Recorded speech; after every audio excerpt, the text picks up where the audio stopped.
जय द्वारिकाधीश।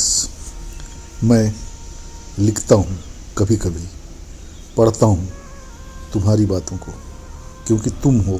तुम्हारे होने से ही मेरे भीतर एक स्पंदन है जो मुझे प्रेरित करता है कि मैं कुछ करूँ। खामोशियों में भी शब्द ढूंढ लेते हैं। कई बार मैं चुप रहता हूँ, पर भीतर सब कुछ बहुत ज़ोर से चिल्ला रहा होता है, तुम्हें आवाज़ दे रहा होता है। तब तुम्हारा होना मेरे मन को सहारा देता है और मेरी उंगलियां कागज़ पर उतरने लगती है। मेरी वाणी तुम्हारे शब्दों को आवाज़ देने लगती है, जैसे कोई अदृश्य डोर मेरे दिल को शब्दों में बांध देती है और कहती है कि चिल्ला, आवाज़ दे, वह तुझे सुनना चाहती है।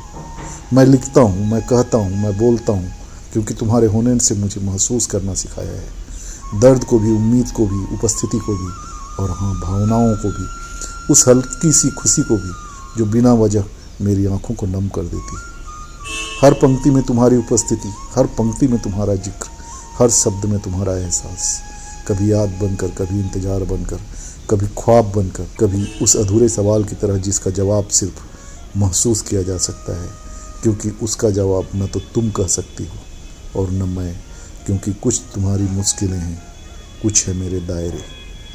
अगर तुम न होते तो शायद शब्द मेरे इतने गहरे न होते, मेरे शब्दों को भाव न मिलता, मेरे भावों को आकार न मिलता, और न ही ये किसी के दिल पर उतरते और ये रह जाते बेमोल कचरों की तरह। मेरी लेखनी में जो ठहराव है, मेरी वाणी में जो प्रभाव है, मेरे मन में जो भाव हैं, मेरे शब्दों का जो एहसास है, जो बेचैनी है, जो कोमल सी चाह है, वह सब तुम्हारे होने से संभव हुआ है।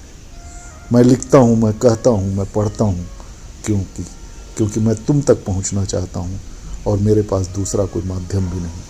मुझे पता है कि शायद यह लेखनी तुम्हारे तक पहुँचेगी। लिखना मेरा तुम तक पहुँचना है, क्योंकि तुम्हारा अस्तित्व मेरे भावों को अर्थ देता है। बस मेरी खामोशी को आवाज़ देता है। मैं इसलिए नहीं लिखता, मैं इसलिए नहीं कहता, मैं इसलिए नहीं पढ़ता कि मुझे लिखना आता है, मुझे पढ़ना आता है, मुझे कहना आता है। मेरी सीमाएं हैं, बल्कि मैं तो सिर्फ इसलिए लिखता हूँ, इसलिए कहता हूँ, इसलिए पढ़ता हूँ, क्योंकि तुम हो और तुम्हारे होने से ही मेरा अस्तित्व है। वरना इन बेमोल शब्दों को पढ़ने वाला कोई नहीं, और मैं जानता हूँ कि ये शब्द तुम तक पहुँचेंगे तो ये कंकड़ मोती हो जाएंगे। बस एक स्पर्श, एक भाव, सिर्फ तुमसे तुम तक। जय द्वारिकाधीश।